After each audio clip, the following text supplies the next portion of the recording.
All right, we're going to call this meeting to order with 5 board members present. Let's begin the meeting with the Pledge of Allegiance. If you'd all stand. I pledge allegiance to the flag of the United States of America and to the republic for which it stands, one nation, under God, indivisible, with liberty and justice for all. Because of the nature of his salaried position, I think we should have our executive session with our attorney right up front. Let's approve the agenda. You guys were presented the agenda, and you'll notice that 3.01 is an executive session.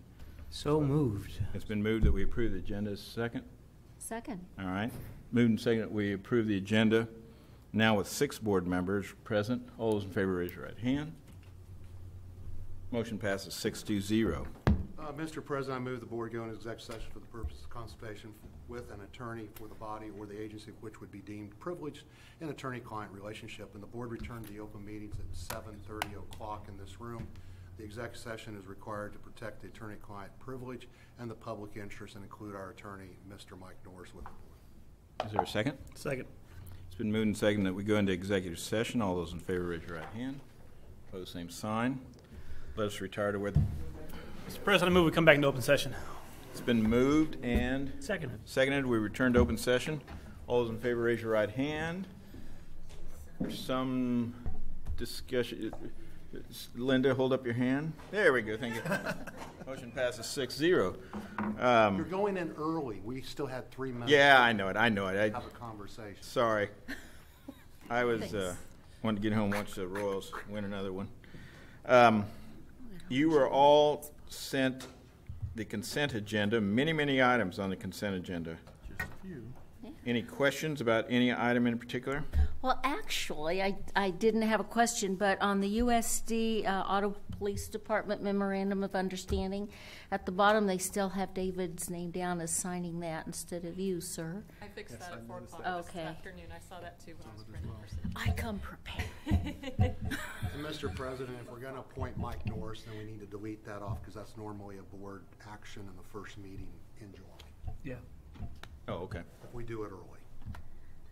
Take Appointing it the off board attorney is always one we do for our first year. Okay. But since you've got it on the consent agenda now, you don't need to repeat it in July. That's all I'm saying. If we're going to do it Oh, we'll tonight. delete it on the July meeting. Yeah, Yeah. you don't want to do it twice.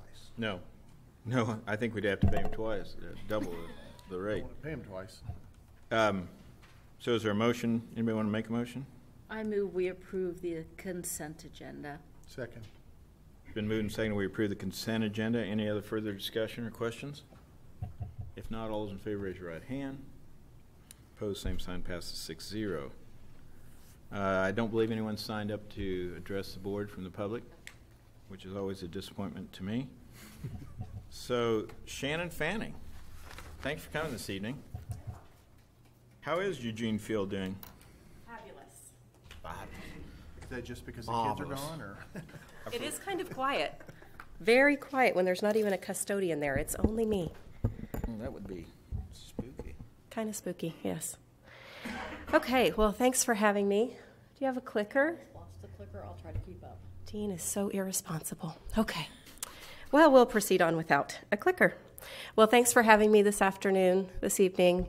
We'll talk just a little bit about where we've been in 2014, 2015, and then where we're headed in 2015, 2016. I thought we'd start off just by showing you our guidelines for success. It is about our falcons. As you can see, we recite these not daily, but probably 3 or 4 times a week. Mr. Cunningham made up a song to go along with them. The kids know them very well. We created these probably about 3 years ago when we started CHAMPS and a positive behavior support system. And through our MTSS process, through our CIT3 training this year, we've come back to them just to make sure that they're exactly what we want, and they are. And our kids have a very vested interest in them, and so do our staff. And so through our PBIS model, we are creating different things to support behavior in a positive way. And one of the things that you'll see on the right-hand side is the Falcon ticket. And you'll notice that it has several components of our guidelines for success. And so we felt that those were the things that were probably more visible and tangible and that kids could wrap their head around more easily. And so those are the things that we will be focusing on as we look for behavior and rewarding kids in a positive way.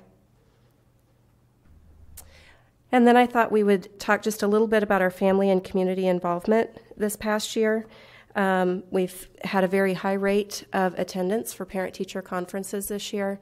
And then we've had several family events, some of which I've listed there. Those are only a few. Some of those were during the day. Some were in the evening. We have opted to increase that for next year. Next year, we are going to try to do something monthly, whether that be through academics. We'd like to support parents through community resources, maybe draw in some resources like ECAN, Hope House, some things like that, to either provide services for our families or find ways for our families to contribute to those services. We did porch visits this year. Porch visits are going out to families and meeting them at the door, welcoming them to our school. It was not super successful because it was difficult for us to find a time when our staff could go out to parents and leave our building. When we did do that, we kind of gathered a group of teachers and went out during the day. That didn't work very well. Hardly anybody answered the door. They were either working or they were out doing errands.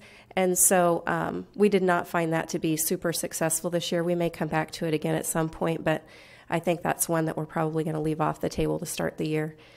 We did do DARE this year, and then I put EFFE on there, and I didn't put anything beside it because EFFE has supported us in so many different ways. You can see on the top right-hand picture, a picture that our kids painted for Family Art Night. We had a variety of activities, but Laura Callahan was generous enough to sketch us an outline that we put on the wall, and then our kids came in and painted within the parameters, and we came back and black outlined it. That was just one of our activities at Family Art Night. Another one down on the bottom right-hand corner is a quilt that Marge Stevens put together for us. She came in and kids drew individually on quilt blocks that night, and then, bless her, she went back and put it together for us and brought it back. There's another weaving up on our wall that Audrey Littner did with kids. She had them come in and weave. So EFFE help support us in all of those things. We really tried to make it more collaborative with EFFE this year, but they do so many things. We have a new basketball goal up and a new funnel ball from a little bit of money that was left when we did the playground, and then a little bit of money that EFFE continued to raise. And we might have just a little bit left over to do another basketball goal and replace one that's starting to become in bad shape. It's had its better days. It's starting to bend and flex a little bit, so we're going to try to replace that this summer as well. And then one thing that I wanted to mention, communities and schools, our site coordinator, Kirsten Olson, has really done a rock star job this year with our kids in a variety of ways. And I just mentioned one of them on the slides. One of the things, and this was just the most recent thing that she did with our kids, our SWAG group, students working as a group.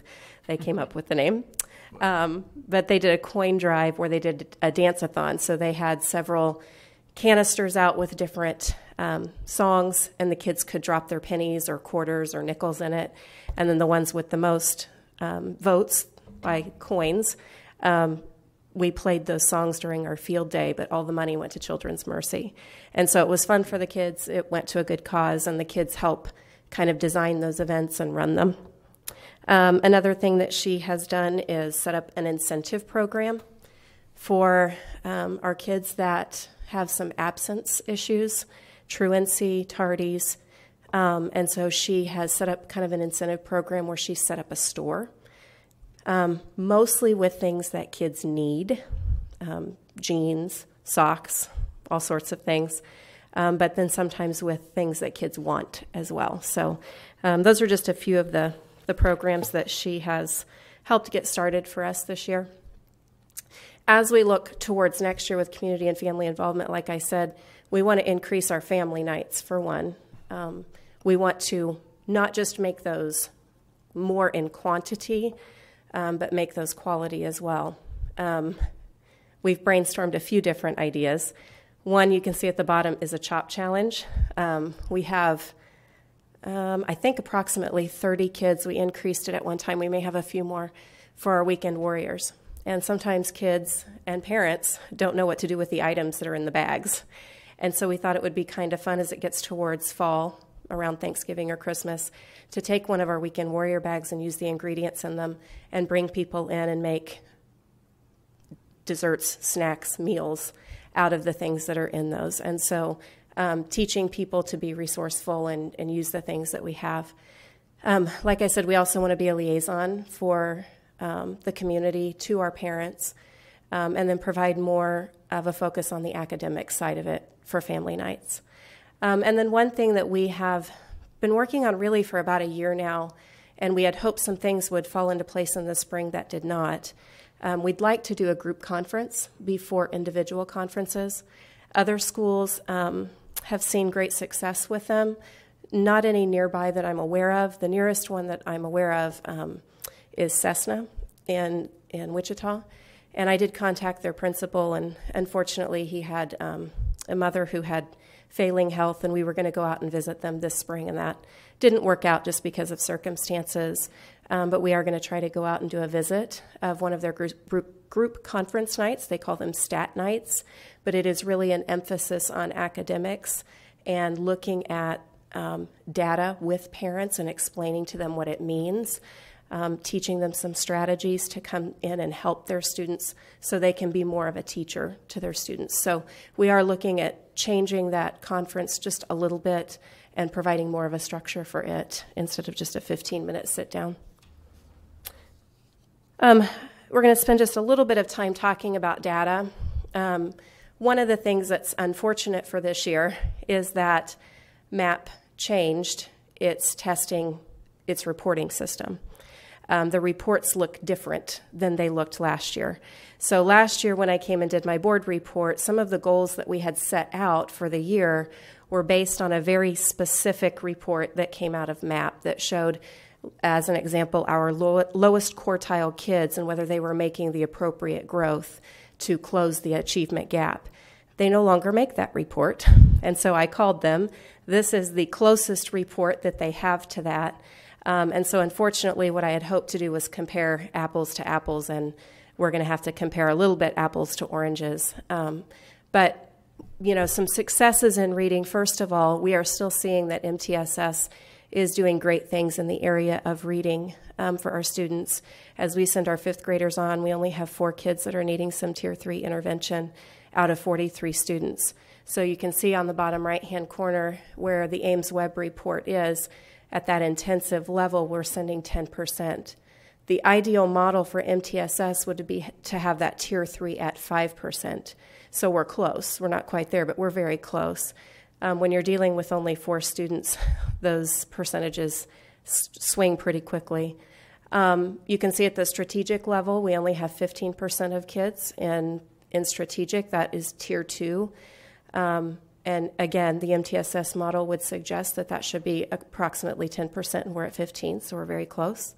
And then you can see our Tier 1 kids, or our kids that are only needing core curriculum instruction and no extra supplementals, is at 75%, and the model would say 85%. So we're very close within that range. The MAP score that's at the top right, as I said, because the scoring or the reporting has changed for those scores, I have not dived into all the reports that are available. That's sort of my task this summer, is to do some more data analysis and see what's available.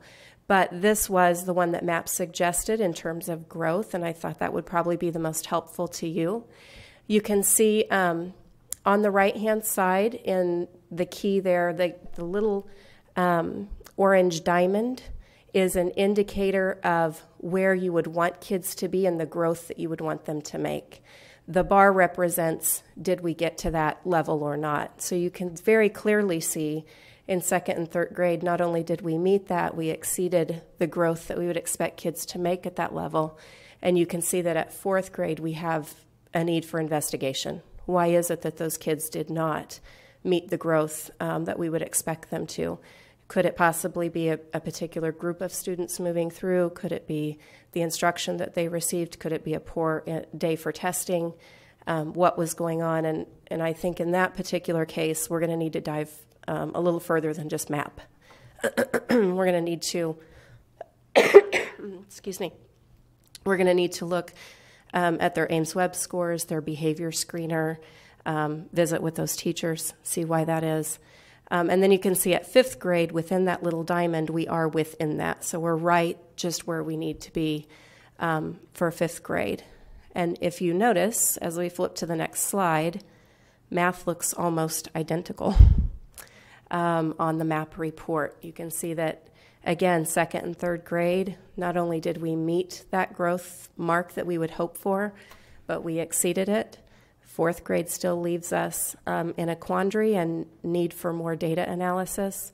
And 5th grade, you can see that we're right at the mark. So very consistent with those particular groups of kids and grade levels. In math, you can see that MobyMax is something we continue to use. It's a computer-based program that's standards-driven that we use for our Tier 2 and Tier 3 kids. They do not have to be used for kids that need intervention. The program is designed that really any kid can use it. So we have kids using that program that don't need intervention, that just need a little extra practice, or it might be, part of their center rotation that day. And you can see as we look at math, not only is that 4th grade going to need to be investigated, but as we get farther into our MTSS CI3T model, we need to start looking at math for MTSS. And we've done that in bits and pieces, but we don't have a strong structure and programming around it like we do for reading. As we went through structuring this year, we've got some ideas. But as you look ahead a few slides to what we'll be looking at next year, one of the things we specifically will be looking at for math will be what curriculum we need for our Tier 2 and Tier 3 students that need some supplemental help and some either enrichment or remediation. One thing that I thought might be interesting to show you is over the course of the last 10 years, what our SES numbers are looking like, our percentage of free and reduced students. You can see back in 2005, 2006, 45% of our students, and this is specific to Eugene Field. I pulled just Eugene Field data, not our district data. I would venture to guess that our district data looks similar in its rise, but we are sort of leading the district with these numbers. So our numbers obviously might be higher than another school's. But then you can see this current school year, we're up to 77% of our students free and reduced lunches. That type of growth within 10 years is probably not all that surprising to any of us. I think we all knew that, but I do think it's something that as we look at academics, as we look at achievement, that we need to consider. It's something that I do think affects our kids on a daily basis. We do have kids that come that did not eat supper the night before and are hungry at breakfast time. We have kids that do not have any books in their home. So we do have some real economic disadvantaged children in our buildings that do need that support and that help, which is why we're trying to increase our family involvement and put the emphasis on the family and providing them some resources. You will see that while our at-risk numbers are increasing, now our academics are sort of holding steady, which is good because they could still be declining with the type of factors that we have coming in. When you look at our behavior screening data, this is the first year that we've done this. With our MTSS training this year, we're focusing on reading, math, and behavior. Well, as we look to behavior for next year, we've picked a screening tool. It's called the SRSS. And as we look at that, we weren't comfortable with it yet. So this spring, what we did was we did one screening just in the spring to kind of get a baseline point of data. And 68% of our students need core curriculum, which is that Tier 1. But beyond that, our kids in the area of behavior that need supplemental intervention, 19% of them are at the Tier 2 level, meaning maybe small groups, maybe a behavior contract, maybe some of the things that are in our PBIS model will take care of those Tier 2 kids. But then we have 13% of our population that's needing intense intervention in the area of behavior. And I do think that that correlates with the percentages of free and reduced lunches and the types of environments that some of our kids are growing up in. And so as we look to next school year, we will be implementing some new things for behavior, and it directly relates to that screener. I will be curious to see over the course of the next year, as we gather more behavior data and we look at that screener, we will be keeping track of individual students. We will be looking at how successful our interventions are, and I'm curious to see what that number will be next year, the year after, and we hope to see that number definitely increase for Tier 1 and decrease for Tier 2 and Tier 3. Our special go ahead, Bill. I'm going to go home and count words for the next couple of days with Steph and I and see how we meet on the professional or if we're disadvantaged. Your words or her words? Both. I'm going to count both. Bill, I thought you were going to make the observation, since the 2012 tax policy of the state of Kansas, it's increased the free and reduced lunch issue in the state by depriving our individual family members for equitable employment at a fair rate to feed our children and provide a great home life in our communities. Were you thinking about going that way? I hate to kick a dog that's already on the ground. You know what I'm saying? It's a good point. I apologize, Mr. President. I apologize. No, that's good. That's an excellent point. The other thing that really has You increased can tell who's on the way out. Bill, when I run for county commissioner, Yeah. I need your support. You got I'll it. be the same way to make sure the unfunded mandates from Topeka back to communities, or schools, counties, and cities are appropriately handled. You got it, buddy. Sorry, go right ahead. No, you're fine. Anything else? No, I'm kidding. I have a lot of things. I'm kidding. Hold on. I really think this is a telltale story. I think for me, since I've been on since 2003 on this board, and I see the growth at Eugene Field, and I look at the overall community, and I guess it'd be nice to go back and look at the whole district, because we're down to 3 schools versus 5, because we had 5 when I got on 3. But I think as a board member, as a community leader, it's very disturbing when we start looking at our economics of our whole community on where the jobs are, is we went from 45 to 77. That's to me is very disturbing. But when I reflected back that in the early 80s in Ottawa, we had companies like King Radio. The average salary for our ladies and men that worked there assembling plants were $19 to $20 an hour. Today we still have jobs, 11. but we replaced them with 10 to 11. warehousing for Right. 10 to 12. So when I see this number, it's really disturbing, because as we look at our kids, these are our future. They are. Sorry, you're doing a No. great job. I like the numbers. I'm just a little sad that you had to have to redo the charts, but without every good enhancement, there's always a new way to chart it out. Yes. So I understand what you're going Yes. through, but this is powerful data. Yeah. And I do think it's also important when you think about the last 10 years, like you said, we were at 5 buildings and now we're at 3. Our boundaries within USD 290 have been adjusted a couple of times over the course of that time, and yet probably will be again when we build a new school. And I hope that as we build a new school and we consider those boundaries, that we make sure we're balancing the kind of affluency and the low SES, because I think that's really important to have a good mix of that in each of our schools.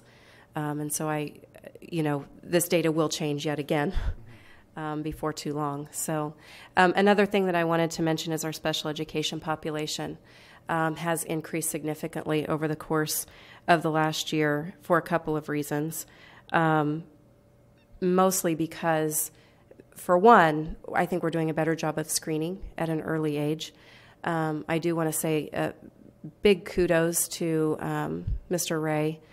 I believe that our children coming out of preschool we're doing a much better job of putting services in place at an earlier time and giving the kids intervention that they need very early on. Because when you do look at a fact like children in professional homes hear 382 words an hour, while children in a disadvantaged home are hearing 167, if we can get those kids in preschool at an early age and get them exposed to the type of vocabulary that they need to and the type of literature that they need to, and we can have intervention early, I believe that will make a tremendous difference academically. And so kudos to Mr. Ray for not only getting that preschool really the way that it should be, but also getting services in place and screenings in place for those kids. That does not obviously take into account our whole school, but we do have an increase in our SPED population over the course of the last year, and we are going to have to add a position. Lisa Weber will be rejoining our staff. She was on our staff previously for a couple of years when our caseload was big, and then we thought this year our caseload would be smaller, and she had moved to Lincoln and was over there, and now our caseload has fluctuated yet again the other direction and is large enough to need 2 special education teachers. So she will be rejoining our staff next year. Go ahead. So what now? When we've talked math, when we've talked reading, when we've talked SES, when we've talked behavior, what does that mean for us as we move forward? I think one thing that means for us is we need to make sure that we're focusing on rigor, that we're looking at our core curriculum and providing the best instruction that we can for kids. Like I said, our preschool screenings, we're getting kids the services that they need at an earlier age, which is excellent. As we look at MTSS, we will be focusing on positive behavior intervention supports. We'll be looking at those behavior and math supports to get the right services in place for those kids, because right now that's not happening nearly as often as it should. We will be continuing our training through MTSS this next school year. I think we have 5 dates set up for this year, and the way that it was explained to me is some of those dates will be more tailored to what our building needs are. Some of that will be definitely that behavior piece. I think our teachers need more training in functional behavior assessments and the response to that. So we will be proceeding forward in that way. Like I said, we also hired an additional SPED teacher for our building to help manage that caseload and some of our behavior plans. We have quite a few intense behavior plans. And then one thing that Dr. Stroh and I have been visiting about is refocusing some of our energies back on that low SES and what we can do for our staff and how we can put some more strategies in their bag of tricks to help kids that are living in poverty. We've talked about a poverty simulation. We've talked about some follow-up trainings. We did have Ruby Payne, her presenters come in, I don't know, approximately 10 to 12 years ago, I would say. I'm not sure how long ago it's been now. But it's been quite some time, and when you think about the staff turnover that we've had in that amount of time, I think it's worth our time and our staff's time to go back and relook at that and find some ways to help those kids and those families better with academics. And then our family engagement nights will be kind of refocused on the family and on academics and putting that rigor not only in core curriculum, but hopefully back to families as well and communicating that. One thing I put down there, I don't know if you know that our EFFE worked very hard this spring to get books in the hands of kids. We completed grant applications online. Those moms took most of the lead in that, and they gave 12 books to each of our preschool kids, which is a tremendous amount of books. Most of those brand new, some that were used but in excellent condition. And then all of our other students got at least 3 or 4 books to take home for the summer to kind of keep those reading skills up and get some books in the hands of kids. If you need, I have some pharmacology books. They're outdated, but I never looked at them myself. You know, I might need some summer reading material. Maybe I'll catch you after the meeting. Very interesting stuff. One thing that I did want to share with you, as you know, several years ago we were identified as a focus school. They will be re-identifying those schools in the summer of 2017, I believe, after we've had 2 years of state assessment scores coming in. They will recut the scores. They will reconfigure all the schools. They will choose new schools. I don't know the set date for us to move into a new elementary school, but when we do move, that probably will no longer be the case for us because we will be starting under a new school number in the state district, in the state database. And so we will probably be up a focus school this next school year. We know we're getting funding for that, and then I don't know where that's going from there. But we have had an implementation coach supporting us along the way. Betsy Reagan has been our implementation coach. There is a chance that she can only work part-time next year due to some family circumstances, and in her absence, Gus Jacobs will probably fill in as an implementation coach and work with Betsy to help provide that through KLN for our Focus School grant money. One thing I did want to share with you is through our Focus School, we have to focus on indicators. We have to create goals. It's really our school improvement model that the state mandates that we do. And we work through a system called Kansas Star. And within Kansas Star, I just wanted to share with you our spotlight indicators that we know we will be working on next year. There are 5 listed there. We just did an update of our plan. We've gone through and we had to sort of fine-tooth comb that by May the 20th. We had a submission. And when we did that, on our submission date on May 20th, we had completed some of our indicators. And so when we've completed those, we have to always have 7 to 10 indicators running at one time. So as you can see, with only 5 listed, there's 3 question marks there. That's where our work will begin as a building leadership team when we come back in the fall.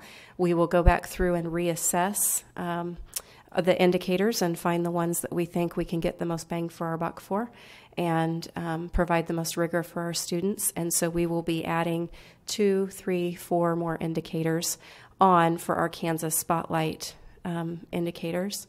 And then if you look at the next slide, what I did was I took those indicators and I plugged those in to where our advanced ed focus is. One thing that Dr. Stroh and I had talked about when we were adopting advanced ed as our school improvement model is that really I kind of have this side running school improvement model that I have to do as a focus school. And she and I had talked about we're just going to dovetail those because the rest of our district still needs a school improvement model, which is advanced ed. So I wanted to make sure that you understood how advanced ed and how our focus school spotlight indicators go together. If you look, as an example, 3.1 relates to Kansas Star's 89. So they're both about providing that rigorous curriculum for kids. If you look at 3.8, indicator for advanced ed, it's about engaging families in meaningful ways. We already have that as a focus in our building, and it's under indicator 1570 in Kansas Star. So I just wanted to be clear that while those 2 systems are both running, they're running together and simultaneously. Our advanced ed focus is just the same as our spotlight indicators for being a focus school. So as we look to 2015, 2016, that leaves us wondering, where are we headed? And as we look, we know that we're headed through our MTSS model in several different ways. One, looking back at CHAMPS again, looking back at those expectations, the positive behavior supports that we have set up for kids, behavior interventions for students that fall within that Tier 2 and that Tier 3 time. We will also be looking at making sure that our teachers have the appropriate professional development and training necessary to fulfill all the MTSS programming that needs to happen in the interventions. We know some of the training that we need, but as we go through the year, I'm hoping that with those trainings come other things to light that they might be able to provide us support through. Like I already mentioned, Betsy Reagan and Gus Jacobs will continue to be our implementation coach through KLN as a focus school. We will be constantly looking at the rigor of the curriculum. With our PLCs, we have decided that probably 4 out of our 5 days every week we'll be looking at curriculum and is it rigorous enough and is it meeting the Common Core standards as it needs to. And then we will be looking at that poverty piece. What can we do to support our families and our students academically, socially, emotionally? And so I'm investigating right now what sort of trainings are out there and what we can pull in to help our teachers and our families. And then that constant family night, family engagement piece, that's always difficult because it's hard to catch families and it's hard to get them in. We'll continue to be beefing that up every year. And then we also will be coming back to the Marzano's effective strategies. We will be doing a book study on classroom instruction that works in our building. I know Dr. Stroh had focused on 3 last year. We'll continue to focus on those 3, but we're also going to look at the other 6 as well. And that data analysis piece, as I said, MAP has changed its reporting system, and so it's going to take me a little bit of time to get in this summer.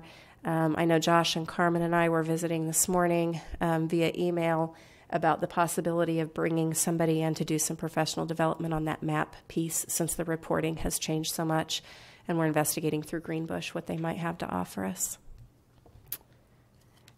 Is there any other clarifications or questions that you guys might have as we wrap up? I see the personnel reports every meeting, but has there been a pretty good turnover at Eugene Field and staff, or are you pretty set? Nope, we're pretty set. We have Good. 2 new teachers this year. Good. We have Rhonda Legal joining our staff, Mm-hmm. and we have a new teacher, Becky Pisani, joining our staff. And then, of course, Lisa Weber is coming back over to help provide the special education services that we need. That's good. Any other questions, comments?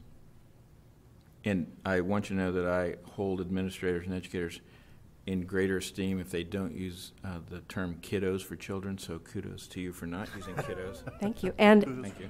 I appreciate you keeping all of your Caitlyn Jenner comments till after I was finished. Thank you, Bill. Shannon, thank you. Yeah. Great job. Appreciate it. Thank you. Thank you. Although I do have some funny ones. Dr. Krause, let's hear about that transportation handbook. This will be the first read. This is the first read. I neglected to give Mr. Sipe enough warning about that he needed to turn in a handbook, so his is a little bit later because of that. Last year I didn't turn in a transportation handbook. I asked for one. I got 48 pages. I gave it back and said cut this by a third, and never did get it back after that. So this will be the first time we've had a transportation handbook. If you look through the table of contents at all, there's nothing that duplicates anything in the classified handbook, which is what I asked for. It strictly talks about the safety issues, bus procedures, expectations for parents, for students, for drivers. I feel like it's very well put together and hits all of the high points that we need to have to make sure that our drivers are aware of. So just if you have any questions, I will try to answer those. And if not, I would just like to recommend that you approve it next time around. Yippee skippy. I do like the statement, each day we have the first and last opportunity with your children to instill respect of self, respect of others, and respect for their education. Mm-hmm. And that's true. It definitely is. They do. Potentially the first positive thing they've heard for the day.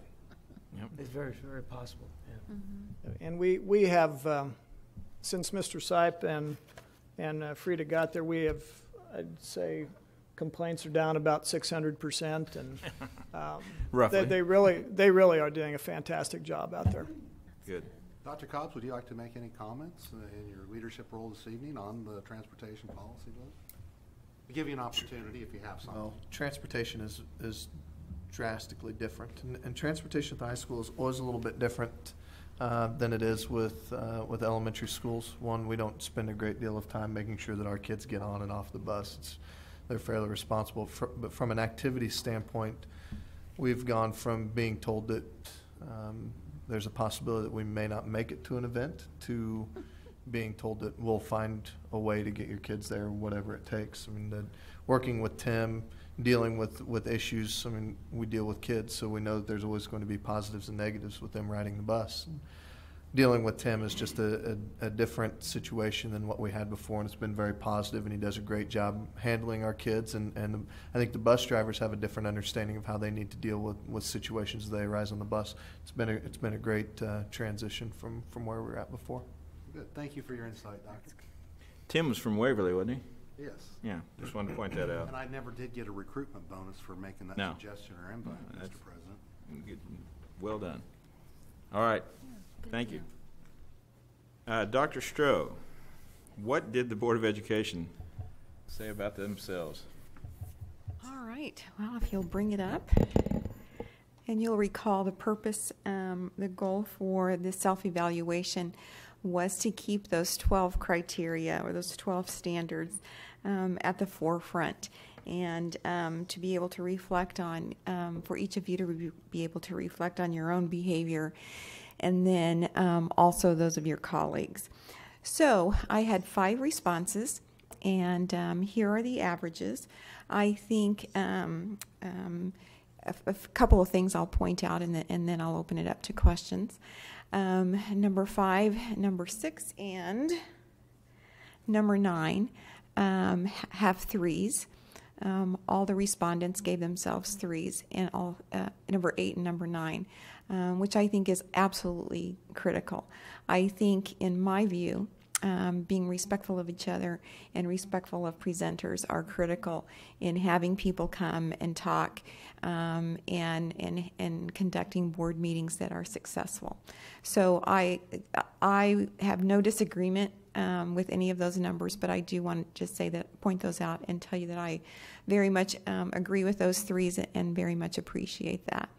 You'll also notice that the values that the respondents gave themselves is slightly higher than what they gave team members. And the reason I point that out is because we know that we judge ourselves on our own intentions. We know ourselves best, and we judge ourselves on our own intentions. We judge others on our perceptions. So we will always mark, it's human nature, we'll always mark others lower than we mark ourselves. Doesn't mean it's wrong. It could be absolutely accurate. But I say that because I think that that's a really critical point to remember. So while you know what your intentions are, your teammate does not know what your intentions are. They only know the perceptions they have about you. So with that said, I would open it up to questions. Did you have any questions about... Do you have questions? And also, did you think the evaluation tool was worthwhile? Would you like to see it continued? And are we on an improvement plan? You are not on an improvement plan. You didn't fall below the mark. You're in no compliance. ones. You're in compliance on every single criteria. So, I would have liked to have had a 5-point scale. really, A 3, 2, or a failure isn't what I'm used to Okay. when we do evaluations, and we've been going through a training. I prefer 5. do you? That's what I've been used to my whole career. And that's typical. Having been a kindergarten teacher, I'm like, let's make it simple. So we can certainly talk about that. That's the next year's board. That's I'm right. just saying this is I my know, opinion. and I understand. So I have a question for you, Mr. George. So on the 5-point scale, do you believe or do not believe in the fence sitting number? Number 3, fence sitting number. So 3 is neither agree or disagree. It's just like, Oh, no, neutral. 3 means standards. okay. Yeah. Because See, I- what my question is Uh-huh. I believe that nobody ever exceeds. But in a 3-point scale, you're either mastery or you meet the Right. standard. In a 5-point scale, I don't think everybody exceeds because we can always improve. Right. But I can go between the 3 and the 4 a lot better in the evaluation Mm-hmm. of a group. True. I prefer. Sometimes nobody, and I think if we go back, a 1 is what? Does Not in Does compliance. not in And sometimes compliance. people meet, but they just need to improve to get to the standard. So that's where I've always looked at a 5-point scale. Okay. Thank you for that. I prefer a 4-point scale because I don't like the fence sitting option. Okay. That's always an interesting discussion. I guess I don't call it a fence setting. You meet the standard. A lot of people meet the standard, but they're Yeah. either below or above. And if you do an evaluation, if somebody's not meeting the standard now, you better tell them, because when you come to evaluation time, all it does is cause hate and discontent. Because I really don't like evaluations. I'd rather tell Dr. Stroh if she's not doing it right, when she's not doing it right, to correct it, to move on, than to wait to the year when your contract's coming up, and then we go into executive sessions for an hour and a half, say, that darn Dr. Stroh. I mean, that's where evaluations in a workplace, I'd rather correct it as it goes until the hostility builds up. Absolutely. And I would agree with that 100%. Any other questions or comments? I'm just tickled to death. They're all 2 or better. Well, thank you very much. Thank you. Appreciate it. Thanks for sitting in our audience tonight. Kind of. Yeah. 6.04, board reports. Who wants to talk about what? Anybody? Anybody been to any legislative meetings? Well, lots. Great Eggs and Issues breakfast with Dwayne Gosen on Wednesday. Yeah, that's what I heard. Great information, isn't it? Great. He's just so level-headed but yet presents it in such a way that people really can understand it. And my sister's good friends with him, and she said that he went around to Western Kansas on his own dime last summer to share that information with Good for him. people. So he's really Good. I think the only good news for Kansas is that Dwayne Gosen is not leaving the state.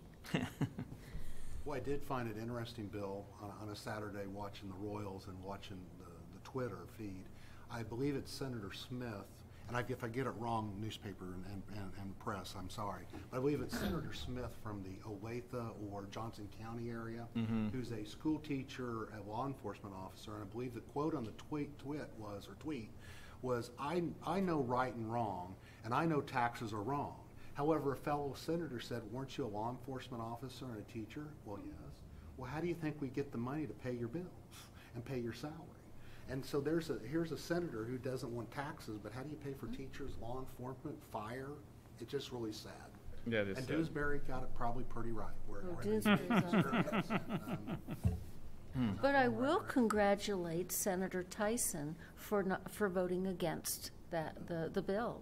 I'm glad she did that. By the way, is the governor signed? No. Okay. Did So the House House pass? pass it? The House hasn't passed Okay. anything I think yet. it's just Senate. No, Last I didn't last think I so. heard, the House hadn't even met on it yet, had they? They were doing that this evening. All right.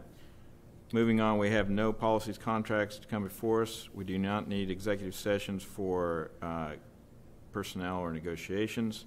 We do have a personnel report that you were sent. Move to approve the personnel report as presented in the agenda. I will recuse myself from voting on this one. Okay. Oh, yeah. So Brian's going to sit out the vote on this one. It's been moved and seconded that we approve the personnel report. All those in favor raise your right hand. Motion carries 5-0. Announcements, Dr. Cobb? We have a couple of announcements, just so that you all are aware. Wednesday, June 17th, there will be City County USD from 12 to 1 right here at the board office. Just a reminder as well that there will be a special board meeting next Monday from 5:30 to 9:30. So there'll be presentations for construction manager at risk. Snacks? I believe Dr. Stroh is bringing snacks. Actually, I think she's providing dinner and candy as she makes little notes here. Schnitzel and dumplings in honor. Hell, there you go. We also had a great conversation with City of Ottawa, Wendy Lee, last week, talking about proposed elementary sites and the ups and downs of either site and what we'd need to work through. DLR was involved in that. They had both engineers as well as a landscaping engineer to have some discussion about what would be needed at either site in order to make them work, and the process in which we'd have to go through here in the future as we prepare to begin construction there. So I think the thing that we all took away from it was that the relationship between USD 290 and the city at this point seems to be a high quality relationship, and that both entities want to work together to make this as smooth and seamless as possible and ensure that that what we get in the end is a great school. So look forward to seeing how the rest of this process goes, but that was the first step as we move forward. Yeah, that partnership's going to really have to be tended to. We really need to keep them in the loop all the way along. As we're looking at a 3-year process to get you completed, did we discuss which standards we're going to say when we start this journey we're going to live by, or is there any oopses that they might want to change as we go along? For example, there's the standard for 2008, 2007. I mean, which standard are we going to work on a 3-year process, or did we get that far yet? I don't know. That was not something that was discussed in the meeting that we have.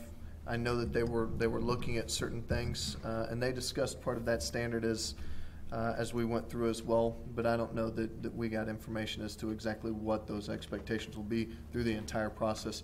I think that what Wendy asked for was for that timeline, so that we could see when the expectation of each of those areas would begin construction, so that we could make sure that we're in the appropriate stages for each one of them. I would be remiss if I didn't mention, and if you'd like to look at these, I have a thank you note from Piper Jaffray. Thank you for the opportunity to work with the district on the issuance of the Series 2015 A General Obligation Bonds from Greg Varenberg and Dustin Avey.